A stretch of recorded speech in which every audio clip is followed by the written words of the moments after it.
अरे प्रभू तू, अरे ओळखला का मला? आपण एका वर्गात होतो. अरे लांब थांब ना मग. डायरेक्ट काय कळायला बिळायला पडतोय? अरे माहितीये माझ्या वर्गात होता. तुम्ही जरा मॅनर्स जरा मेंटेन कर ना. यायला इस्त्री खराब केली माझी. तुला कसे मॅनर्स असणार? तुमच्यासारख्या मागे बसणाऱ्या वर्गातल्या पोरांना काय कळणार आहे? जाऊ दे, मालकाला बोलवतो दुकानाच्या. झालं साहेब? अरे समजा तुझ्या कामगाराला, तुझ्या मालकाला भेटायला आलोय मी. त्याला सांगतो काय झालं ते. हो, असं काय बोलता? हेच आमचे मालक आहेत.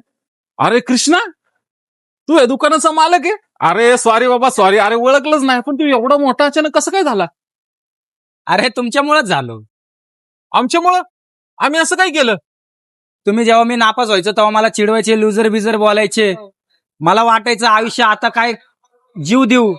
पण नंतर मी विचार केला, आयुष्य काय फक्त पास आणि नापास नाहीये.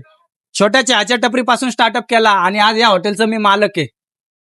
आईला हा रे कृष्णा, ते पण बरोबरच आहे बाबा. आम्ही तुला एवढं चिडवायचो, पण तू खरंच करून दाखवलं यार. बरं जाऊ दे, मी ह्याच हॉटेलची फ्रँचायझी घेण्यासाठी आलो होतो. पण आता मला तर काय नाही वाटत की तू मला ह्याची फ्रँचायझी देशील म्हणून. फ्रँचायझीच पाहिजे ना तुला? एवढंच ना? अरे आम्ही मराठी माणूस आहे.